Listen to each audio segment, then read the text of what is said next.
Известная американская активистка и борец за права человека Рушан Аббас заявила, что китайские власти подвергают уйгурских женщин насилию, пыткам и промыванию мозгов.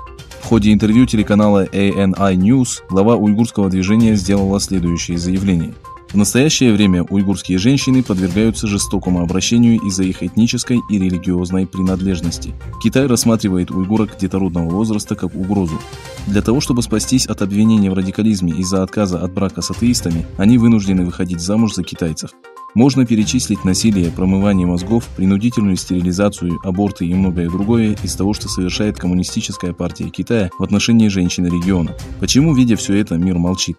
Где популярные личности и активисты, борющиеся за права женщин?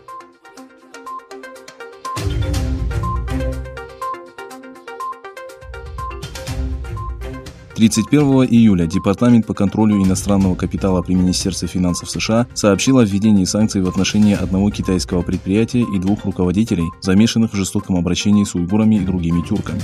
Согласно информации американского финансового портала Sayari, количество международных компаний, с которыми сотрудничал строительный и производственный корпус Китая, базирующийся в Восточном Туркестане, составило 800 тысяч.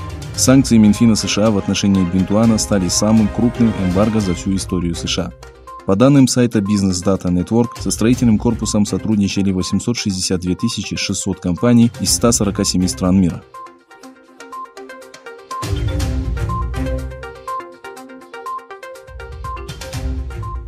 Китайское правительство на протяжении десятилетий проводит массовые аресты ни в чем не повинных мусульман Восточного Туркестана, сносит мечети, разрушает купола, минареты и полумесяц.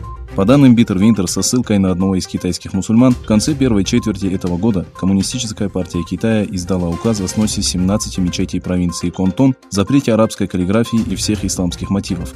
Отметив, что мечети должны выглядеть в китайском стиле, местное управление заявило, что в Китае запрещены все виды строений, которые не соответствуют китайским традициям.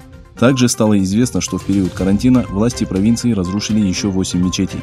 Выразив огорчение со слезами на глазах, китайские мусульмане заявили, что власти не ограничиваются сносами мечетей, но и запрещают вывески с надписью «Халяль» в кафе и ресторанах, принадлежащих мусульманам.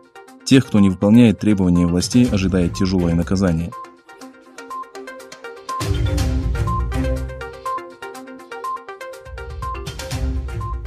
Китай обгонит Соединенные Штаты как мировую сверхдержаву и заставит американцев научиться говорить по-китайски, если на выборах победит Джо Байден, заявил президент Трамп 11 августа. Китай будет владеть Соединенными Штатами, если эти выборы проиграет Дональд Трамп. Если я не выиграю выборы, Китай будет владеть Соединенными Штатами, сказал Трамп в интервью консервативному радиоведущему Хью Хьюитту. Президент также заявил, что его отношения с президентом Китая Си Цзиньпином ухудшились из-за пандемии коронавируса.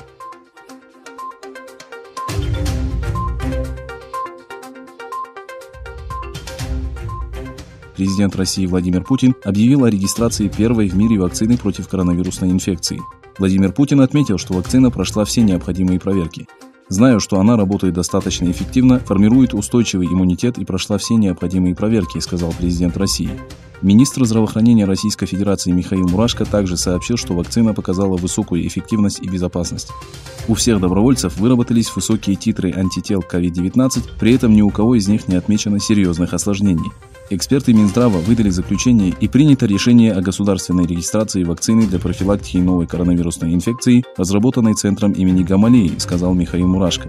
7 августа Федеральное медико-биологическое агентство России запатентовало препарат Лейтрогин, который способен предотвратить осложнения от COVID-19.